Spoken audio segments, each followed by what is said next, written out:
Mr. Griffith for 5 minutes.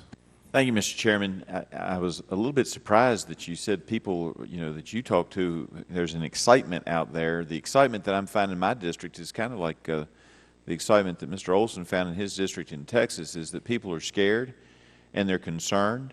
And I've got businessmen who come to me and say, I don't know what I'm going to do. Do I lay off, some of my employees in order to get down under 50?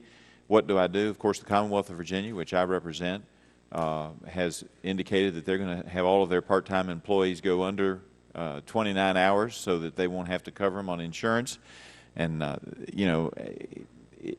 it's becoming kind of interesting to see, because you have, people who were promised if you like your insurance you can keep it.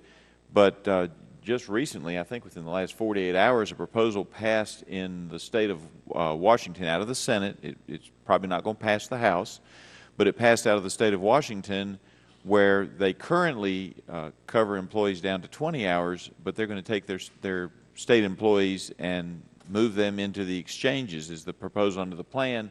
They would give them $2 per hour bonus in pay that would help defray the cost of premium costs, but they won't be able to keep the insurance they had.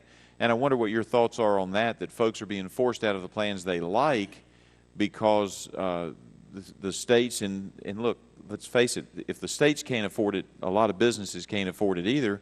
The states are doing things that are pushing people away from either the number of hours they work or the insurance that they like and that they had.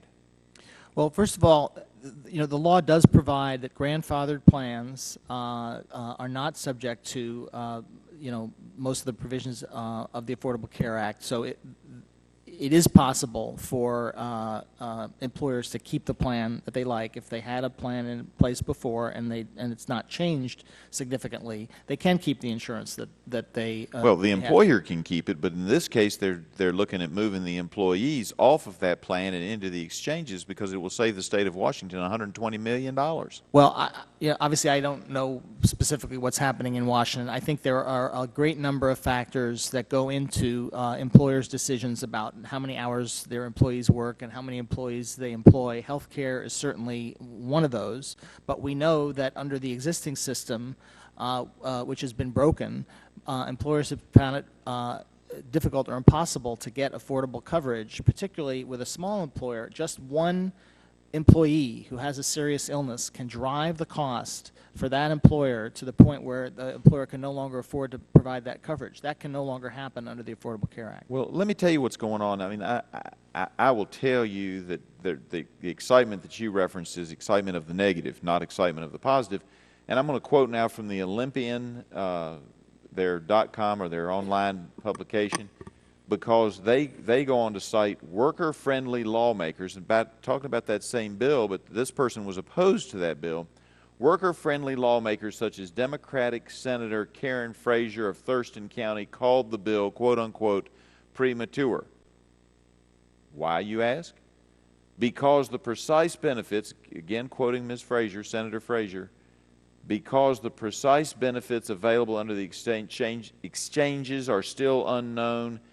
She said there is a chance that some workers could not afford coverage and plunge their families into poverty.